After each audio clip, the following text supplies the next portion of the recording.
வணக்கம் மக்களே. கவிஞர் கண்ணதாசனை பிடிக்கும்னா நம்ம சேனலை சப்ஸ்கிரைப் பண்ணிக்கோங்க.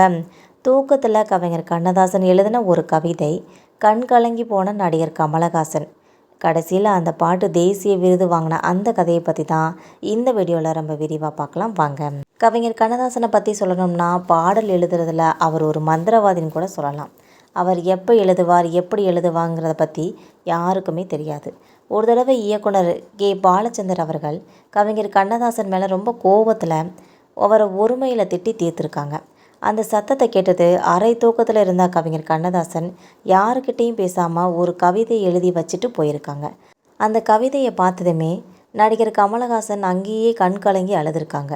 அந்த பாடல் தான் பின்னால் இந்தியாவே திரும்பி பார்க்க வச்ச அந்த தேசிய விருதையும் வாங்கிட்டு போன அந்த பாடல் என்பது குறிப்பிடத்தக்கது. அந்த பாடல் வேறு எந்த படமும் இல்லை, அபூர்வ ராகங்கள் படத்தில் வந்த 7 ஸ்வரங்களுள் அப்படின்ற அந்த பாடலை பற்றி தான் பார்த்துட்ருக்கோம். கே. பாலச்சந்திரனோட இயக்கத்தில் தான் நடிகர் கமலஹாசன் ஸ்ரீவித்யா நடித்த படம் தான் இந்த அபூர்வ ராகங்கள்ன்ற படம். இந்த படத்தில் சூப்பர் ஸ்டார் ரஜினிகாந்த் அறிமுகமாக இருப்பாங்க.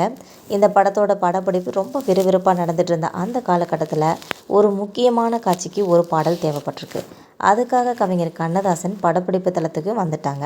கவிஞர் கண்ணதாசன் வந்த உடனே அவரோட வீட்டு மாடி ரூமுக்கு போய் படுத்து தூங்கிட்டாராம்.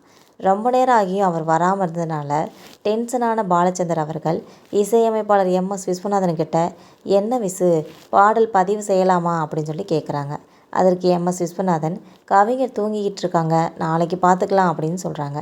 இதை கேட்டுட்டு கோவப்பட்ட பாலச்சந்தர் அவர்கள் கவிஞர்னா என்ன வேணுமானா செய்யலாமா, நான் இங்கே ஷூட்டிங் நடத்திக்கிட்டு இருக்கேன், அவர் அங்கே தூங்கிட்டு இருக்காரா அப்படின்னு சொல்லி கவிஞரை ரொம்பவே கடுமையாக பேசிடுறாங்க.